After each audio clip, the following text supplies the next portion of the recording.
Saudara, polisi menemukan fakta terkait dugaan eksploitasi anak yang terjadi di sebuah panti asuhan di Medan, Sumatera Utara.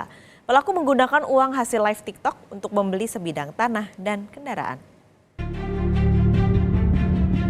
Anak-anak ini sebenarnya ada orang tuanya ya? Sebagian besar ada. Dari bulan Januari ini, tersangka mendapatkan keuntungan antara 20 sampai dengan 50 juta rupiah. Kasus dugaan eksploitasi anak di Medan, Sumatera Utara terus bergulir. Polisi temukan fakta bahwa pelaku menggunakan uang yang ia dapat dari hasil kejahatannya untuk kepentingan pribadi. Hasil penyelidikan sementara, aksi pelaku yang melakukan live TikTok bersama anak-anak panti asuhan telah dilakukan sejak Januari 2023.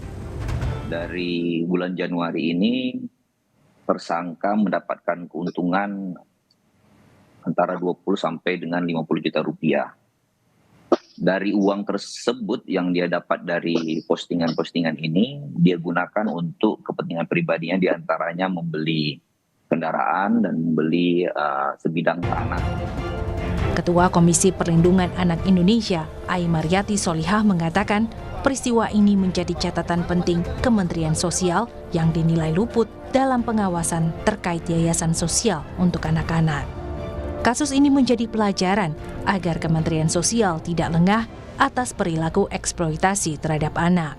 Nah, tentu saja KPAI melihat bahwa ini tidak boleh sampai lengah, bahwa modus-modus operandi seperti ini sangat luar biasa. Kalau kemarin Sumatera Selatan itu kan kekerasan ya basisnya, yang sekarang mengasihani gitu supaya kita semua memberi rasa prihatin, tetapi cara-caranya ini tentu tidak dibenarkan baik dalam Permensos 30 2011 misalnya untuk norma ya, standar, prosedur, kriteria sangat jauh dari.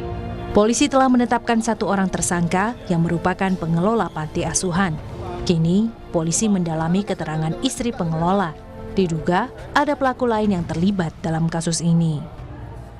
Kita masih tunggal, ya kita juga ada keluarga lain, ada pelaku lain, tapi masih kita periksa saat ini. Pengurus antara 2 ini, suami istri dan istrinya. Pemiliknya juga tuh Pak ya? Iya. Ya. Istrinya kenapa nggak ditetapkan dari tersangka Pak? Ya ini masih kita dalami. Nanti kalau memang masuk ke dalam ini, maka hukumnya akan kita tindak lanjut. Kini, 26 anak panti asuhan yang diduga menjadi korban eksploitasi sudah dipindahkan oleh Dinas Sosial. 2 anak dikembalikan kepada orang tuanya. 4 anak diserahkan ke Dinas Sosial Deli Serdang dan 20 anak lainnya masih ditelusuri keberadaan orang tua mereka. Untuk sementara, mereka dibawa ke Sentra Bahagia Kementerian Sosial. Dari 25 anak, 4 orang kita serahkan ke pemerintah Deli Serdang, dalam hal ini Dinas Sosial Deli Serdang, karena merupakan warga yang tinggal di Deli Serdang. Kemudian 1 orang anak, setelah kita telusuri, kita jumpakan dengan kedua orang tuanya, yang mana orang tuanya tinggal daerah Percucetuan. Jadi yang tinggal sekarang di Sentra Bahagia itu ada 20 orang anak. Mudah-mudahan dalam waktu segera kita akan menelusuri semua orang tua dari 20 anak tersebut.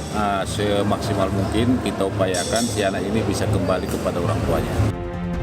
Sebelumnya, Dinas Sosial Kota Medan menggerebek panti asuhan Yayasan Tunas Kasih Olayama Raya di Kota Medan, Sumatera Utara. Pengelola panti asuhan diduga mengeksploitasi anak melalui media sosial TikTok dengan mengais iba lewat mengasuh anak. Hal itu dilakukan demi mendapat saweran secara live streaming. Dari hasil pemeriksaan, panti asuhan itu ternyata ilegal dan tidak mengantongi izin. Tim Liputan Kompas TV.